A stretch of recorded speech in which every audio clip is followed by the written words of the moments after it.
warahmatullahi wabarakatuh. Perkenalkan, nama saya Aira Jinan Salsabila dari kelas 10 akuntansi 2. Kali ini saya akan membuat jurnal penyesuaian pada perusahaan manufaktur, sistem periodik atau fisik. Pada dasarnya, jurnal penyesuaian antara perusahaan jasa dagang dan manufaktur ini sama. Yang membedakan, di perusahaan manufaktur ada tambahan akun persediaan bahan baku dan barang dalam proses karena perusahaan manufaktur ini mengolah bahan baku menjadi produk jadi. Untuk persediaan bahan baku dan barang dalam proses ini, ketika kita membuat jurnal penyesuaian akan kita pindahkan ke akun yang namanya ikhtisar produksi. Jadi, cara pembuatan jurnal penyesuaian nanti ada ikhtisar produksi di debit dan kreditnya persediaan bahan baku awal. Dan persediaan barang dalam proses awal, nilainya kita ambil dari neraca saldo.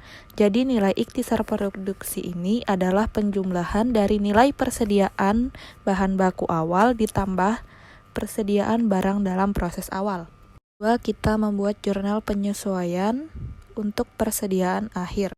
Jadi ada persediaan bahan baku akhir di debit dan persediaan barang dalam proses akhir di sebelah debit dan kreditnya adalah ikhtisar produksi.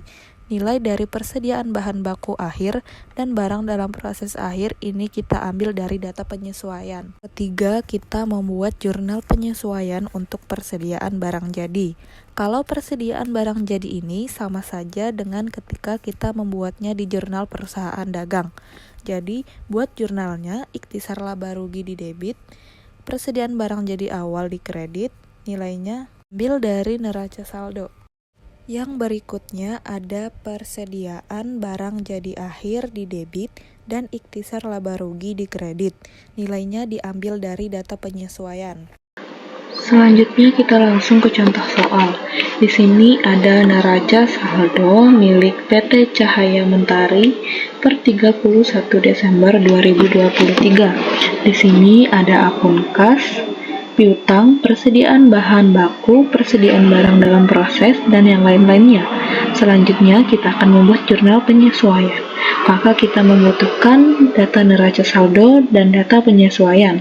Selanjutnya, untuk melihat apakah perusahaan ini menggunakan sistem fisik atau perpetual, kita lihat akun yang ada di neraca saldo. Kalau di neraca saldo ada akun pembelian, berarti perusahaan menggunakan sistem fisik atau periodik. Kalau misalnya tidak ada akun pembelian, berarti menggunakan sistem perpetual. Selanjutnya kita membuat data penyesuaiannya. Yang pertama adalah setelah dilakukan inventarisasi fisik, nilai persediaan per 31 Desember 2023 adalah nilai persediaan bahan baku 50 juta rupiah, barang dalam proses 20 juta rupiah, dan barang jadi 60 juta rupiah.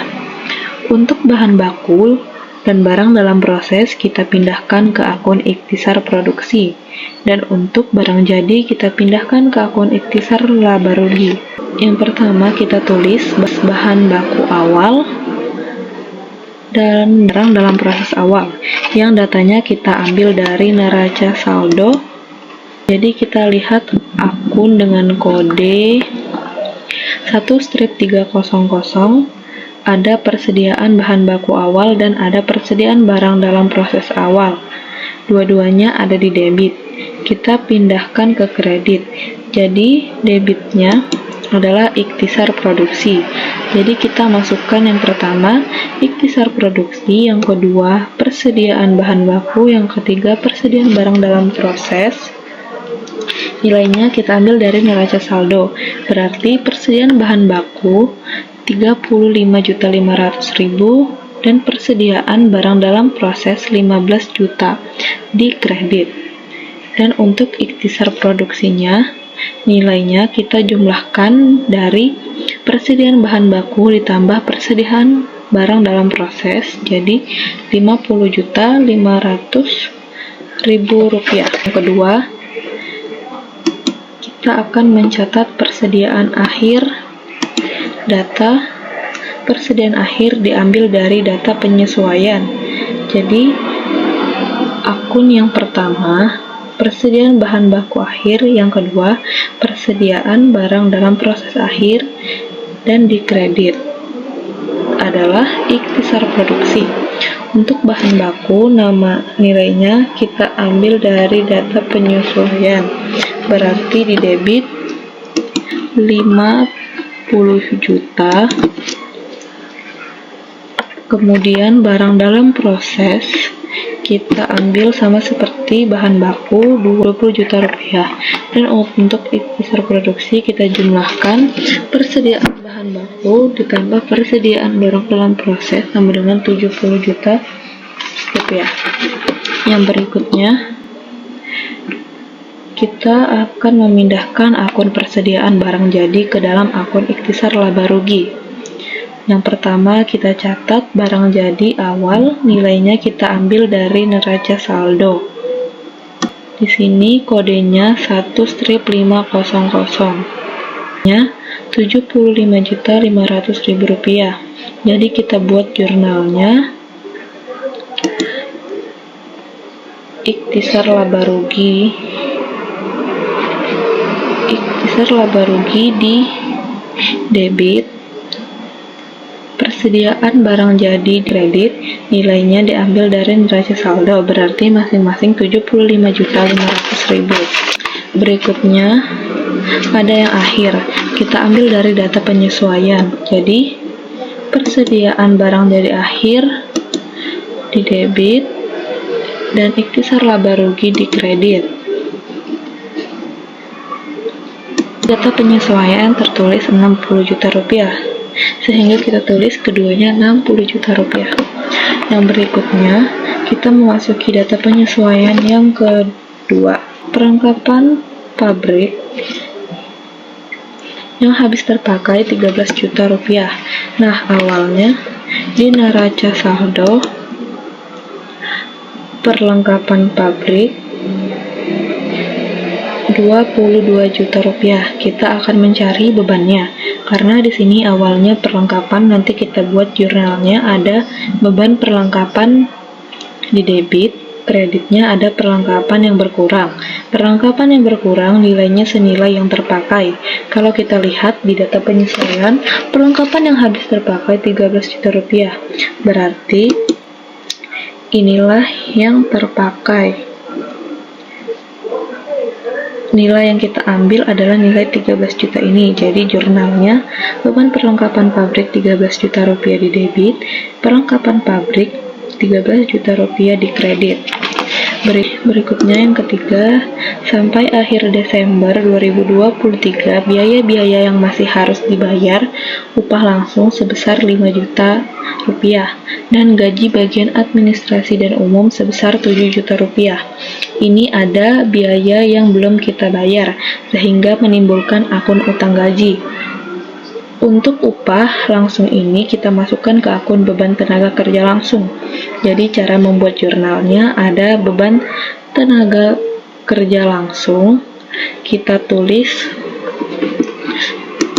beban tenaga kerja langsung, kita tulis 5 juta rupiah di debit, kemudian ada beban gaji bagian administrasi dan umum senilai 7 juta rupiah di debit, dan yang kreditnya adalah utang gaji senilai gabungan keduanya yaitu 12 juta rupiah. Berikutnya yang keempat, perlengkapan kantor yang belum terpakai 4 juta rupiah. Perlengkapan kantor yang terpakai 40% dibebankan ke bagian penjualan, sisanya ke bagian administrasi dan umum. Kalau kita lihat di neraca saldo, nilai perlengkapan kantor nilainya 7.500.000 rupiah. Kemudian di data penyesuaian, perlengkapan kantor yang belum terpakai 4 juta rupiah. Berarti ada perlengkapan yang terpakai. Besarnya perlengkapan yang terpakai ini diperoleh dari data di neraca saldo 7.500.000. Kita kurangi dengan data yang ada di data penyesuaian 4 juta rupiah. Jadi 3.500.000. Di perlengkapan kantor yang akan berkurang senilai 3.500.000 dan dari nilai 3.500.000 ini 40%-nya dibebankan ke bagian penjualan, sehingga untuk tanggal 31 40% dari 3.500.000 dibebankan kepada penjualan, nilainya 1.400.000. Kalau 40%-nya ke bagian penjualan, berarti sisanya ada 60%. Ini ke bagian beban administrasi dan umum senilai 2.100.000. Dan untuk perlengkapan kantor yang berkurang senilai 3.500.000. Yang kelima, peralatan kantor disusutkan 20% dari harga perolehan. Kita lihat di neraca saldo, peralatan kantor adalah 80 juta rupiah. Ini disusutkan 20%, berarti 16 juta rupiah. Jadi kita buat akunnya beban penyusutan peralatan kantor di debit senilai 16 juta rupiah, akumulasi penyusutan peralatan kantor di kredit senilai 16 juta rupiah.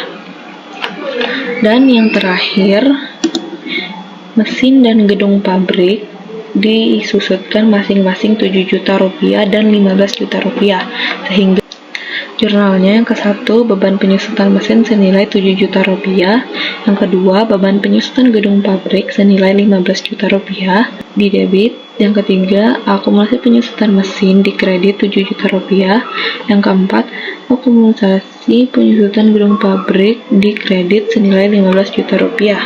Kalau sudah selesai, debit dan kreditnya kita jumlahkan dan hasilnya harus imbang atau balance. Sekian dari saya, terima kasih. Wassalamualaikum warahmatullahi wabarakatuh.